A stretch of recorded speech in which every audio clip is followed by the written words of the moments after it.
ਇਹਦਾ ਰਿਜ਼ਲਟ ਦੇਖ ਸਕਦੇ ਆ। ਇਹਦਾ ਰਿਜ਼ਲਟ ਬਿਹਤਰੀਨ ਚਿੱਬੜ ਦੀ ਵੱਲ ਤੇ ਆਇਆ। ਬਾਕੀ ਜਿਹੜਾ ਤਾਂਦਲਾ ਜਾਂ ਦੂਸਰੀਆਂ ਉਹਨਾਂ ਨੂੰ ਇਹ ਬਿਲਕੁਲ ਲੰਮੇ ਹੱਥੋਂ ਲੈ ਲੈਂਦੀ ਹੈ ਨਾ। ਆ ਦੇਖੋ ਬਿਹਤਰੀਨ ਰਿਜ਼ਲਟ ਇਹਦਾ ਆਇਆ। ਅਸਲਾਮ ਵਾਲੇਕੁਮ ਕਿਸਾਨ ਵੀਰੋ, ਕੀ ਹਾਲ ਚਾਲ ਆ। ਅੱਜ ਤੁਹਾਨੂੰ ਅਸੀਂ ਦਿਖਾਵਾਂਗੇ ਕਿ ਚਿੱਬੜ ਦੀ ਜਿਹੜੀ ਵੱਲ ਆ ਉੱਥੇ ਅਸੀਂ ਗਲੈਫੋਸੇਟ ਕਰਵਾਈ ਸੀ ਦਾਣੇਦਾਰ, ਜਿਹੜੀ 88.8% ਹੁੰਦੀ ਆ।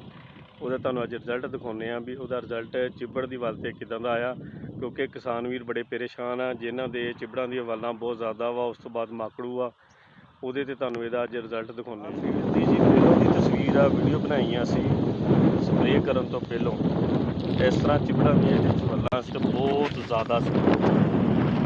ਲੇਕਿਨ ਉੱਪਰ ਬੈੱਡ ਦੇ ਉੱਤੇ ਵੀ ਸੀ।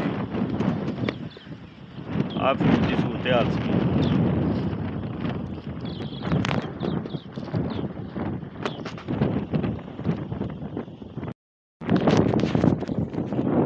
ਦੇਖੋ ਕਿਸ ਤਰ੍ਹਾਂ ਚਿੱਬੜਾਂ ਦੀਆਂ ਵੱਲਾਂ ਸੀਗੀਆਂ।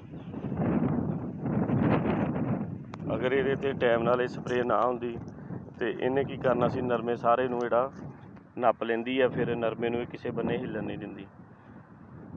ਆ ਦੇਖੋ ਚਿੱਬੜਾਂ ਦੀਆਂ ਵੱਲਾਂ ਕਿਹੜੀਆਂ ਕਿਹੜੀਆਂ ਵੱਲਾਂ ਸੀ, ਇਹਨੂੰ ਚਿੱਬੜ ਵੀ ਬਣ ਚੁੱਕੇ ਸੀਗੇ। ਇਸ ਵਾਸਤੇ ਜਿਨ੍ਹਾਂ ਵੀਰਾਂ ਦੇ ਮਸਲਾ ਆ ਰਿਹਾ ਵਾ ਚਿੱਬੜਾਂ ਤੋਂ ਬਹੁਤ ਜ਼ਿਆਦਾ ਵੱਲ ਆ, ਤੇ ਉਹ ਕੋਸ਼ਿਸ਼ ਕਰਨ ਦਾਣੇਦਾਰ ਗਲੈਫੋਸੇਟ ਕਰ ਲੈਣ।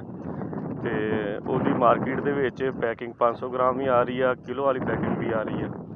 ਕਿਲੋ ਵਾਲੀ ਜਿਹੜੀ ਪੈਕਿੰਗ ਆ ਉਹਦੀਆਂ 6 ਟੈਂਕੀਆਂ ਬਣਾ ਕੇ ਉਹ ਕਰਵਾਉਣ ਤੇ ਤੁਹਾਡੇ ਜਿਹੜੇ ਚਿੱਬੜ ਵੱਲ ਆ ਸੁੱਕ ਜਾਏਗੀ।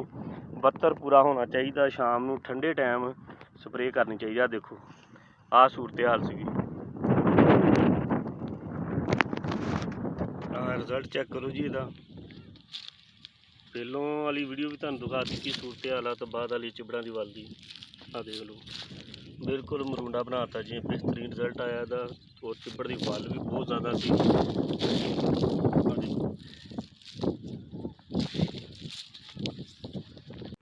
ਇੱਥੇ ਜੀ ਗਲੈਫੋਸੇਟ ਕਰਵਾਈ ਸੀ ਦਾਣੇਦਾਰ ਅਸੀਂ 88.8% ਵਾਲੀ।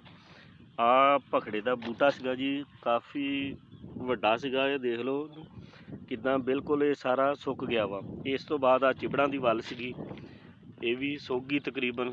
ਜਿਸ ਤਰ੍ਹਾਂ ਦੀਆਂ ਜਿਹੜੀਆਂ ਛੋਟੀਆਂ ਸੀ ਉਹ ਜਲਦੀ ਸੁੱਕ ਗਈਆਂ, ਜਿਹੜੀਆਂ ਵੱਡੀਆਂ ਸੀ ਥੋੜ੍ਹੀਆਂ ਜਿਹੀਆਂ ਉਹ ਇਸ ਤਰ੍ਹਾਂ ਦੀਆਂ ਹੋ ਗਈਆਂ ਵਾ। ਬਿਲਕੁਲ ਇਹਨਾਂ ਦੀ ਗਰੋਥ ਰੁਕ ਗਈ ਆ।